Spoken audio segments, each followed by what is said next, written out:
what had happened on 5th August in Bangladesh that is known to the world. Because on that day, the Sheikh Hasina government, the democratically elected Sheikh Hasina government, was removed from the power by so-called protesters, those who were protesting against the so-called quota that were given to the descendant of the people, those who were responsible for the liberation of Bangladesh in 1971. The people, those who fought for the liberation of Bangladesh from the oppressive regime of Western Pakistan, they were given that quota. But the protesters demanded that the quota should be abolished and all the positions should be given to the people or the students according to the merits. And that case went to the High Courts of Bangladesh. And Bangladesh High Courts reduced the quota from 30% to a minimum level of only 7%. Because there was a quota of 56% in total. Within that 56%, 30% was given to the descendant of 1971 Bangladesh liberation patriots.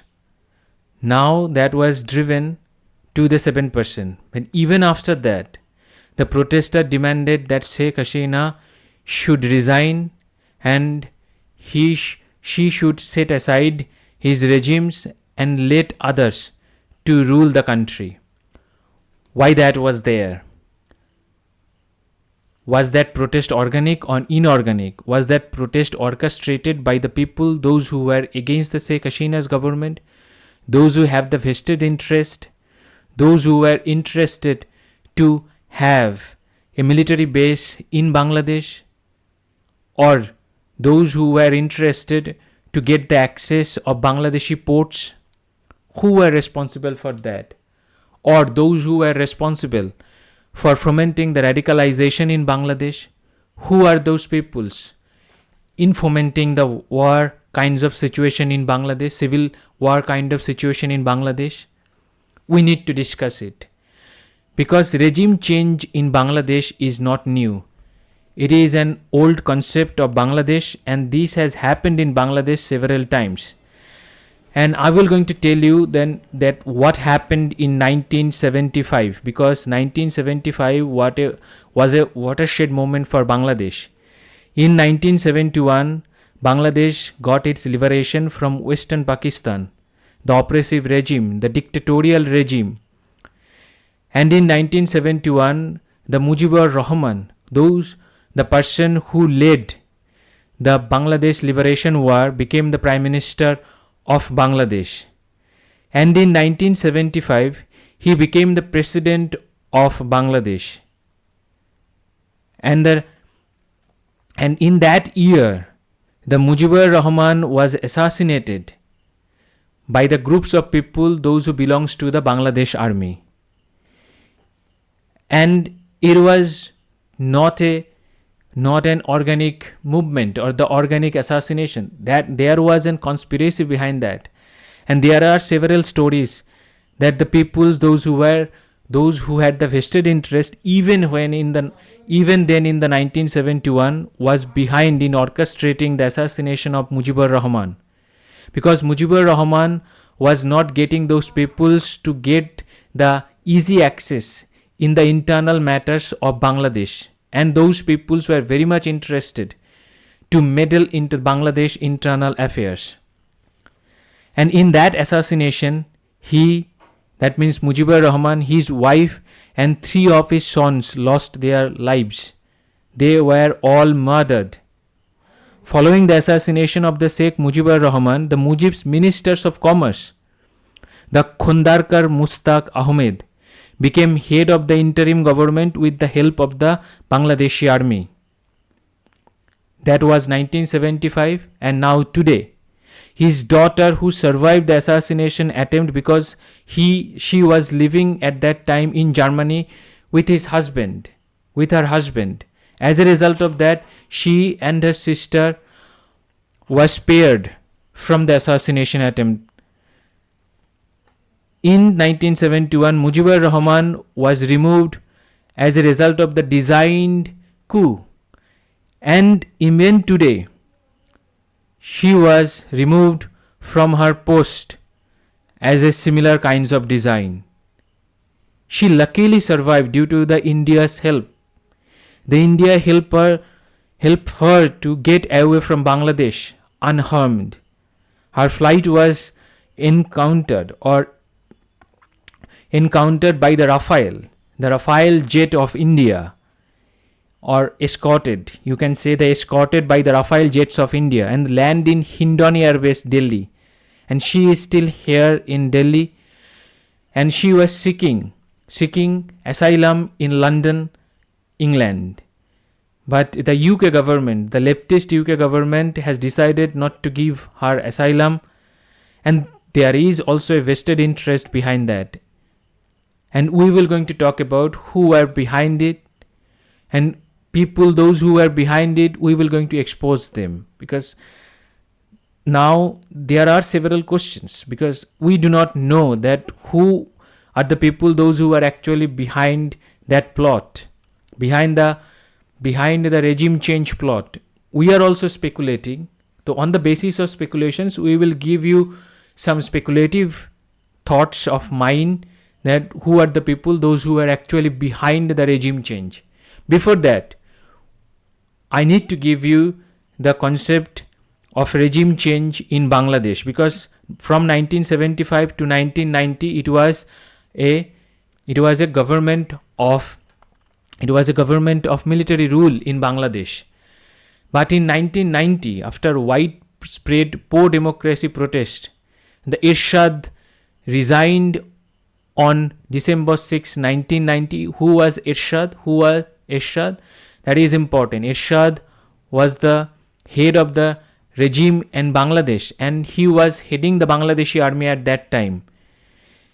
He was removed and he was arrested for corruption. And after his removal, the Justice Minister Shahabuddin Ahmed assumed the interim leadership until the election the following year. And in 1991, the Bangladesh experienced its first free elections, making a significant step towards democracy. The Bangladesh National Party, which is led by Khaleda Zia, emerged victorious in his historical election. The Khaleda Zia was the widow of the General Ziaur Rahman. Who was Ziaur Rahman? Ziaur Rahman was a Pakistani. Pakistani means West Pakistan. And he was helping Pakistani army in 1975 against India. And his wife is Khaleda Zia. And Khaleda Zia became the country's first female prime minister following the BNP's win. And in 1996, the Sheikh Hasina succeeded Zia as the prime minister with her party, the Awami League. The BNP regained the power in 2001, with Khaleda Zia once again serving as prime minister, completing her term in 2006. However, in 2007, the anti-government protest broke out. The President Ijazuddin Ahmed, supported by the army, declared a state of emergency. A military-led interim government launched an anti-corruption campaign, leading to the imprisonment of both Sheikh Hasina and Khaleda Zia on graft charges. As we know, the corruption charges mean graft charges. And they were both released in 2008. And Hasina returned to the power after her party's victory in December 2008 election. So you can understand that what is the political situation and what used to be the political situation of Bangladesh. Bangladesh was never been a country with the true democratic power, but this time they were exercising the true democratic power. But there are some countries, those who had the vested interest, and they became someone who tried to install and have succeeded in installing again the military regime or dictatorships or the radicalized regime in Bangladesh. And we will going to talk about that. Now we need to understand that who was behind it. I have already said that I do not know, but there are some proofs and we have to make ourselves on speculative ideas. based on the some newspaper reports, because some newspaper reports are saying something about the US aid. What is US aid? The US aid full form is United States Agency for International Development. What it do and what is it works? The US aid is a promiscuous State Department funded organization, or you can say the NGO, whose annual budget is whooping $63.1 billion. And that is equivalent or almost equal to the Bangladesh's budget of $68 billion. So this is an organization whose budget is $63.1 billion, is working in Bangladesh. With whom? With whom I will going to tell you that with whom later. Now I need to tell you about this promiscuous organization. This promiscuous organization has already been responsible in regime change in different countries. And as I already mentioned that its budget is $63.1 billion and it includes 36 billion foreign assistance. Foreign assistance to whom? Foreign assistance for what work? Other than the US government is already providing assistance to the countries like Bangladesh, like Bhutan, like Nepal, like Pakistan. These are the countries are already receiving some kinds of money from the US government. But what US aid is doing with $32.1 billion of budget, that is a very, very suspicious. And all these assistance are being given to the clandestine groups in the countries like Bangladesh, Pakistan, India. And when the regime change is required as a result of America's whimsical dream, these organizations came up as an forward organization to help different kinds of NGOs in the countries like Bangladesh. So you can clearly see that who are behind these kinds of regime change and who are the organization, those who are responsible of funding the NGOs, those who are behind in orchestrating different kinds of violent protest in countries in the name of democracy, in the name of sovereignty. Because democracy is a beautiful word and is a very catchy word and always been catched by the US regimes, the US departments, different kinds of departments, those who are responsible for these organizations. And these kinds of words are being used by these organizations to change even the democratically elected government of the world, of different kinds of countries in the world. And why I am saying that these organizations, because I am not saying that these organizations is definitely involved, no. But there are links that has been exposed by Sheikh Hasina herself. And she said in an interview with the TV channels that there was a white man with whom she was speaking, and that white man told her to give her a base in Bangladesh, and after that she can have her regimes with peacefully. She can run her regime peacefully if the white man's wishes be fulfilled by Sheikh Hasina. So who was that white man?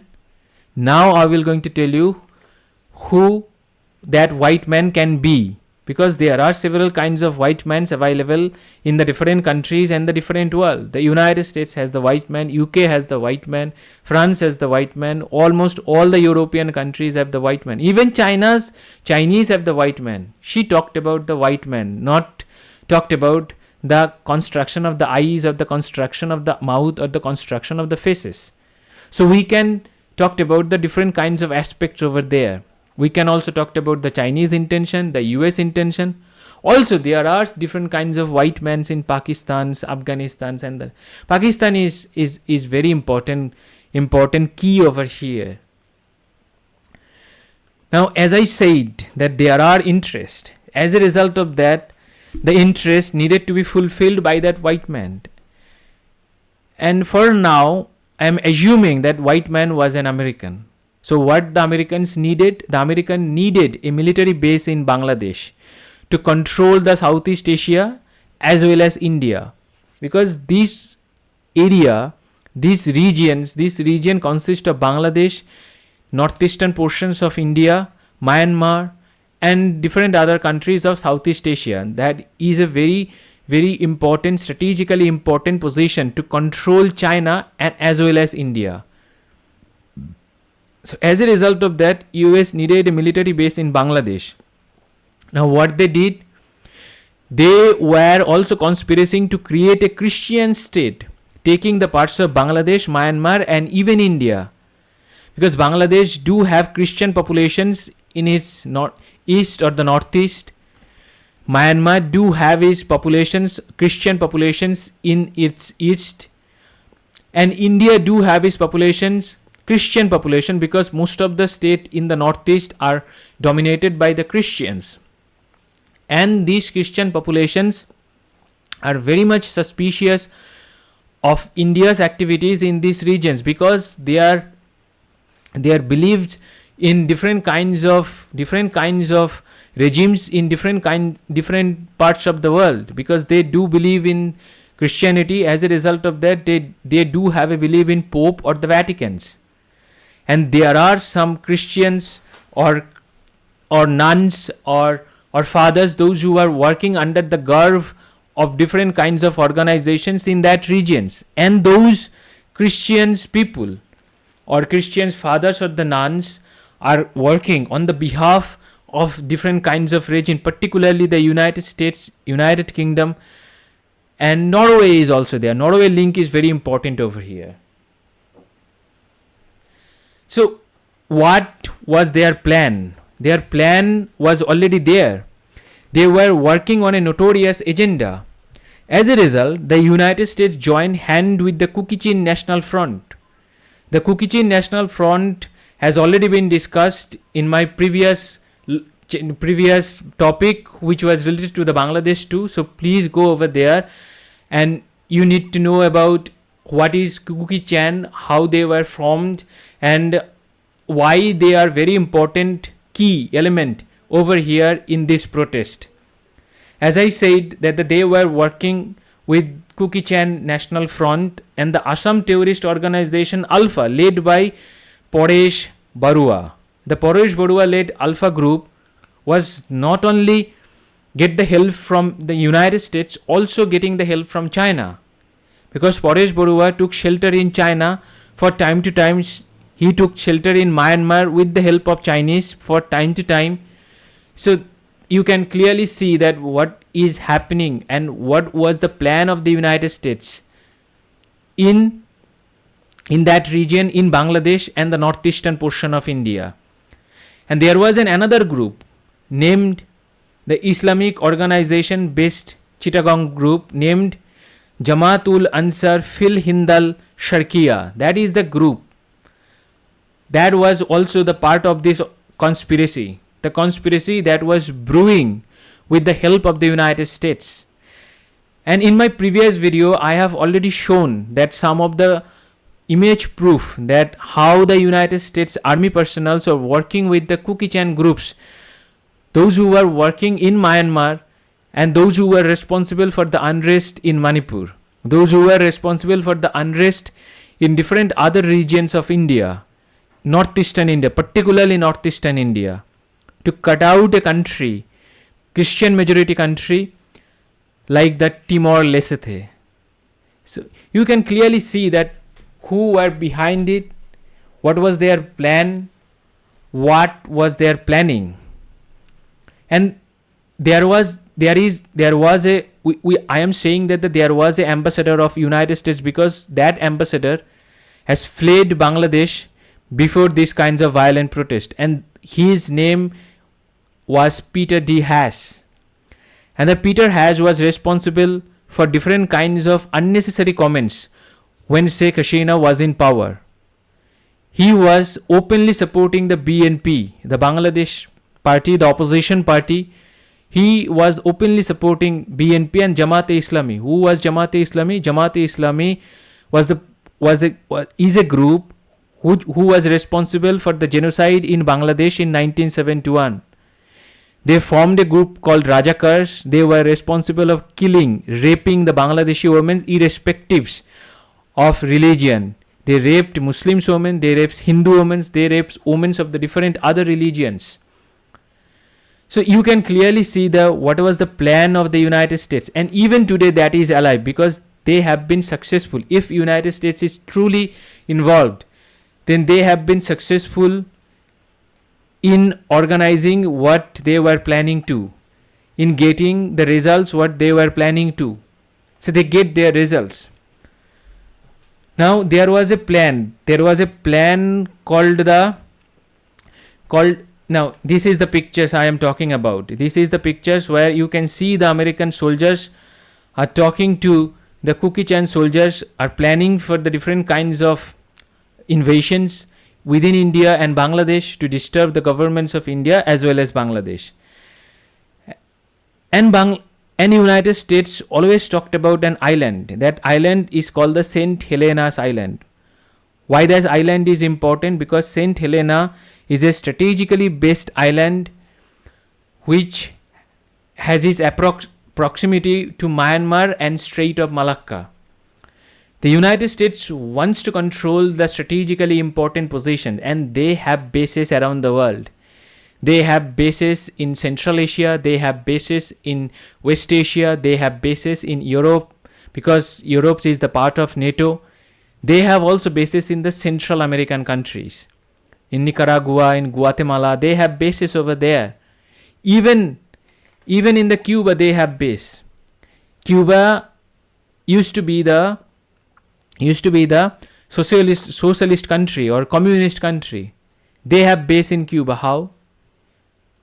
We have to go further. Guantanamo Bay. The Cuban base is Guantanamo Bay. It is a jail where Americans use different kinds of heinous techniques against different kinds of peoples. They abduct, they catch, legally or illegally, and they do these kinds of heinous acts in Guantanamo Bay. And how they escape those kinds of human rights, because United States call themselves the champions of the human rights, but we can clearly have some examples or the proof that United States has violated the human rights, the rules of the human rights, when they tortured some of the peoples, bad or good, in the Guantanamo Bay. And how they escaped these kinds of things, because Guantanamo Bay is in Cuba, that prison not in the mainland United States. That is how they escaped these kinds of review by the United Nations, by the so-called United Nations that talks about the human rights. Now we will going to talk about that what is the China's plan if China is involved, because China do have the plan in Bangladesh. China had some plan in Bangladesh, and China was planning and still planning to explore Bangladesh to disturb India's northeast. Because India's northeast is a ethnically divided peoples. There are several peoples, those who are ethnically divided based on religion, based on ethnicity. As a result of that, these are the fault lines of India. China wants to explore those fault lines, wants to separate northeastern India from mainland India. The northeastern India is connected by the chicken snake. They also wants to explore or wants to cut the chicken snake, because chicken snake is strategically important and position sandwiched between Nepal and Bangladesh. And they wants to cut that portion, so they can't cut that landmass. You can clearly see why the Chinese involvement is there. And China also wanted to control the Mongola port. Mongola port was given by the Bangladesh to India because Bangladesh never wanted a clash, India-China clash in that region. As a result of that, Bangladeshi government led by Sheikh Hasina gave that port to Bangladesh and gave that port to India and gave access to Indian government to use that port, to link that port to the India's northeastern state. And India was doing good, and India was doing everything to connect that port to the northeastern regions of India. But China was not interested. China was annoyed because of the decision taken by the Bangladesh, and they wanted to cut India off in that regions. That was the China's plan. Now the Pakistan. If I am saying if United States is involved, then Pakistan involvement is definitely there. All the dirty work being done by Pakistan or done by United States in the South Asian region, that is being done by the United States. And all the dirty work is being done by the United States in the South Asian regions. That means the US is involved in that plan. And that trend began in 1979. What had happened in the 1979? In 1979, Soviet Union troops invaded Afghanistan. And United States wanted Soviet Union to remove its troops from Afghanistan, or you can say wanted to hurt Soviet Union, wanted to bleed Soviet Union in Afghanistan, because according to the US logic, the Soviet Union bleed United States in Vietnam. So they wanted to bleed Soviet Union in Afghanistan. As a result of that, United States used Pakistan's, and they gave Pakistan uncountable amount of money and weapons. And with the help of those weapons and the uncountable money, Pakistan nurtured terrorist groups, nurtured different kinds of madrasas and the suicide bombers within the boundaries of Pakistan and also within Afghanistan. As a result of that, the Taliban we know today is the formations of Pakistan with the help of the US money. And you can say the Taliban was the child of the United States. And also Al-Qaeda. Al-Qaeda's leader Osama bin Laden. Who was Osama bin Laden? Osama bin Laden was helping United States to remove Soviet Union from Afghanistan in 1979 and from 1979 to 1989, because in 1989 Soviet Union withdraw their troops. So basically the Osama bin Laden was the deep state agent of the United States. But the Osama bin Laden was killed by the United States in 2000 in and around 2018 or 16. I cannot recall the year, but in and around 2016 during the time of Obama regime. For what? For 9/11 bombing. And there are several kinds of conspiracies out there, but 9/11 bombing was an orchestrated bombing by different kinds of group, those who were not interested having that World Trade Center building in that position. So Pakistan is someone or someone who used by the United States to do all the dirty work. All the dirty work of the United States are being done by Pakistan in South Asian region. And all of these things is done by the blood money. You can say in this case, the dollar, the bloody dollar. So these are the things I always wanted to tell the government of every country, is that these kinds of things are meant to happen to those countries, those who are trying to go for the independent policies, because United States, China, these kinds of countries are not in the favor of the independent policies or foreign policies. And as a result of that, United States has already interfered in different kinds of internal matter of India, including the election. China has also interfered in the Indian elections. There are some proofs on the basis of that I am saying so. Anyway, now we need to talk about that what are the real links, because I have found out some of the real links from some of the websites, and on the basis of that I will going to tell you that what are those real links. That real links comes from the NGO called the BRAC or BRAC. This NGO full name is Building Resources Across Communities. And this is the missing link that I have found and that we need to nurture. That because this BRAC is somehow responsible in fomenting the violent riot in Bangladesh. And this organization was founded by Sir Fazl Hassan Abed. Sir is a keyword over here. Why the Sir is over there?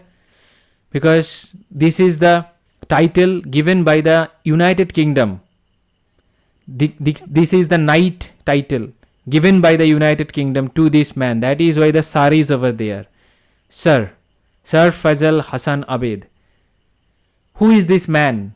He is an interesting personality, born in a super rich family of Bangladesh. He was from the Jamindar family of Bangladesh. He is linked to the elite groups of the world. Elite groups, who are those elite groups? I have been talking about the deep state. The deep state is nothing but elite groups of several kinds of organizations, those who are linked to the different kinds of massive businesses around the world. These are called the elite groups. And these elite groups helped this man to create the world's one of the largest NGO, BRAC. Why Bangladesh need such kinds of NGOs? This is the plan of this elite group, or you can say the United States or the United Kingdom. And that man is definitely linked, because that man is holding the title called Sir, and he was the member or the Charter Institute of Management Accountants, which is in London.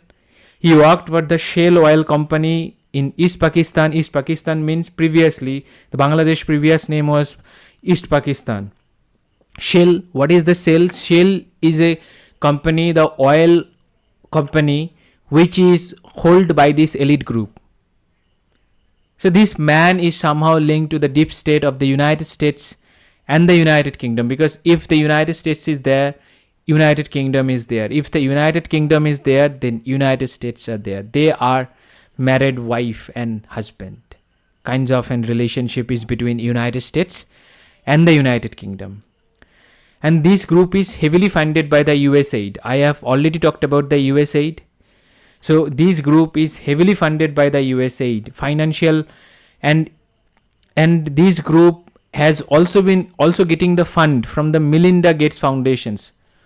What is Melinda Gates Foundations? This is the founder. We know about the Gates. Who is Gates? Gates is the founder of Microsoft. He is also the part of the elite group. His organizations or his NGO has invested in BRAC. Interestingly, the BRAC has a university in Bangladesh, and from BRAC University, the so-called quota protest has begun. So you can clearly see the link between the deep state, the regime change operations groups, and the groups, those who are working on the behalf of these groups in Bangladesh. So the Bill and the Melinda Gates Foundations have already gave this group $1.5 million. For what? For regime change. Who knows? And this group, there is a catch over here. And this catch is the Melinda Gates Foundations gave this group or gave these foundations $1.5 million to build preparedness and the emergency response capacity. Preparedness for what? Or emergency response capacity for what? For violence regime change? So there are several kinds of catches. Now the Pandora's box is open. Several hidden facts are out in open. And the BRAC has teamed up with the USAID in projects like the Bangladesh American Maitri projects, which aims to enhance the capacity of the local NGOs through funding and training. So BRAC is the mother organizations in Bangladesh that is being funded by the USAID and the other groups, those who are linked to the USAID. And this BRAC funded the organizations or the NGOs, those who are working under the umbrella of BRAC. So there is a big umbrella, then there is a mid-size of umbrella, and there are various small umbrellas to spread the false propaganda using these NGOs. So these are the plan, and these kinds of plans are there for the United States.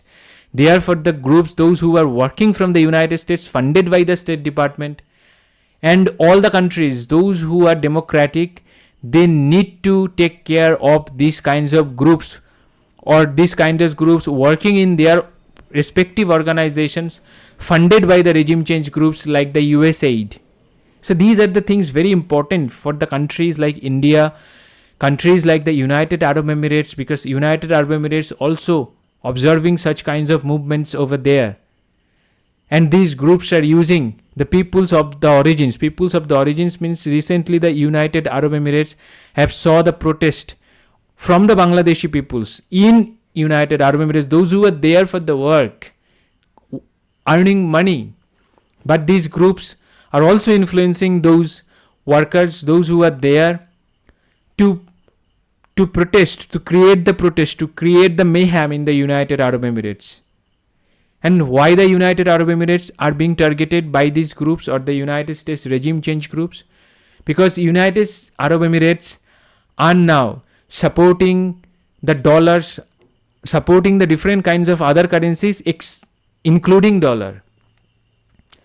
Because United Arab Emirates are now trying to diversify their investment. They are investing in India, they are investing in Russia, they are investing in different other countries.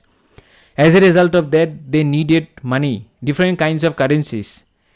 And India is also doing business with Russia, United Arab Emirates, and sometimes in Oman and Qatar with its own currency. So United States is it's annoyed because of this movement, because United States draws its power from dollar. If the dollar gets weak, then what will going to happen to their power? Their power will be reduced and they will become the mule of the world. They are now behaving like an elephant. When the power of the dollar will be reduced or will come to an end, then they will turn into mule. That is the plan. That is what the United States want. They want their dollar to rule the world. But there are some catches that I would like to talk about. That CIA is, if US aid is there, then CIA is there, because US aid is only the mask organizations of the CIA. As I said, the funded by the State Department, US aid is being funded by the State Department. The State Department is also funding the CIA. The CIA is also embezzling the money using other groups in US aid. There are proofs. So CIA is there, that means the regime change operations was real. And CIA is responsible for regime change operations that are there in open. They changed regime in Iran in 1953 because of oil. They eliminated Mossadegh, the government which was democratically elected government of Iran. And its prime minister was Mossadegh, Mohammad Mossadegh. He was eliminated by CIA. And who became the king of Iran after that? Reza Shah Pahlavi, who was the Shah of Iran. And after that, several other countries, Nicaragua, regime change, CIA operation, Guatemala, regime change, CIA operation, Cambodia, Khmer Rouge regimes, Pol Pot regimes, sometimes called the Pol Pot regimes. That was a dictatorship. There was a dictator regimes, but United States supported that regime because of what? Because they were against the Vietnam at that time, and they were not interested about the Vietnam's government, because Vietnam at that time was going through the red government. What is the red government means? That the communist government. So United States wanted to remove the communist government, so they helped the Pol Pot regime to remove those governments. Chile, Salvador Allende's government. Salvador Allende was a elected prime minister or the president of the Chile. Right now I am forgetting his designation, but Salvador Allende was the leader of Chile. And he was running the socialist government. Socialist means kind of communist. Socialist does not mean extremely communist. It's kind of communist government. But it was a communist government. Soft or hard, that doesn't matter to the United States at that time. But it was a communist government. And United States wanted to remove that government. Why? Because of the communism. Spread of communism in South America. And CIA helped the Augusto Pinochet. Who was Pinochet? Pinochet was the leader. Means the army leader of Chile. and he eliminated Salvador Allende and became the dictator of Chile. So these are the plans of CIA, and these plans are there. And the election interference in the Bangladesh, when the elections was happening in Bangladesh in 2024, there was the election interference from the US sides, and Peter D. Hash did that. And now the army chief Waqar-ud-Zaman is now leading Bangladesh after the ouster of Sheikh Hasina. Waqar-ud-Zaman was the army chief under the Sheikh Hasina government. Now the protester, those who were protesting, want Muhammad Yunus to lead their country. Who is Muhammad Yunus?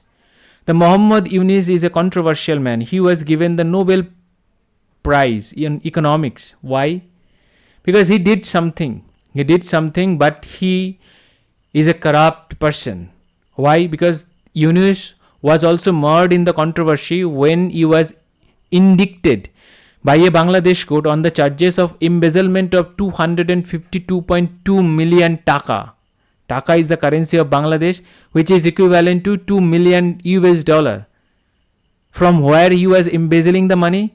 He was embezzling the money from his own organization's Workers' Welfare Fund of Grameen Telecom, which owns a 34.2% stake in Grameen Phone, the country's largest mobile phone company and the subsidiary of the Norway's telecom organizations.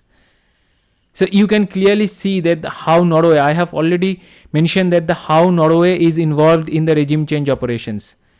This man's company was linked to the Norway's telecom giant Telenor.